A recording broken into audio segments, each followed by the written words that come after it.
ವರಮಹಾಲಕ್ಷ್ಮಿ ಹಬ್ಬಕ್ಕೆ ಕೌಂಟೌನ್ ಶುರುವಾಗಿದ್ದು ಮಾರ್ಕೆಟ್ನಲ್ಲಿ ಖರೀದಿ ಭರಾಟೆ ಜೋರಾಗಿ ನಡೀತಾ ಇದೆ. ಆದರೆ ಇದಕ್ಕೆ ಟ್ರಾಫಿಕ್ ಜಾಮ್ ಬಿಸಿ ತಟ್ಟಿದೆ. ನಾಳೆ ವರಮಹಾಲಕ್ಷ್ಮಿ ಹಬ್ಬ ಹಿನ್ನೆಲೆ ಮಾರ್ಕೆಟ್ಗೆ ಭಾರಿ ಪ್ರಮಾಣದಲ್ಲಿ ವ್ಯಾಪಾರಸ್ಥರು ಲಗ್ಗೆಟ್ಟಿದ್ದಾರೆ. ಇದರಿಂದ ಮಾರ್ಕೆಟ್ ಸುತ್ತಮುತ್ತ ಎಲ್ಲಿ ನೋಡಿದ್ರೂ ಟ್ರಾಫಿಕ್ ಜಾಮ್. ಕೇವಲ ಮಾರ್ಕೆಟ್ನಲ್ಲಿ ಮಾತ್ರ ಟ್ರಾಫಿಕ್ ಜಾಮ್ ಆಗಿಲ್ಲ. ಕೆಆರ್ ಸರ್ಕಲ್ನಿಂದ corporation town hall, SP road, ಮಾರ್ಕೆಟ್ವರೆಗೆ ಟ್ರಾಫಿಕ್ ಜಾಮ್ ಆಗಿದೆ.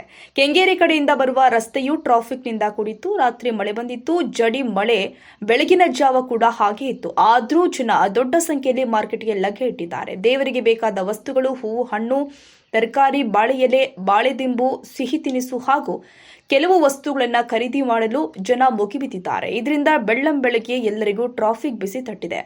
ಈ ಎಲ್ಲದರ ನಡುವೆ ಮಾರ್ಕೆಟ್ನಲ್ಲಿ ಯಾವುದೇ ವಸ್ತು ಮುಟ್ಟಲು ಹೋದ್ರೆ ಕೈ ಸುಡುವಂತಾಗಿದೆ. ಅಂದ್ರೆ ಹಬ್ಬದ ಹಿನ್ನೆಲೆ ಹೂವು, ಹಣ್ಣು ಸೇರಿ ಪ್ರತಿ ವಸ್ತುವಿನ ಬೆಲೆ ಏರಿಕೆಯಾಗಿದೆ.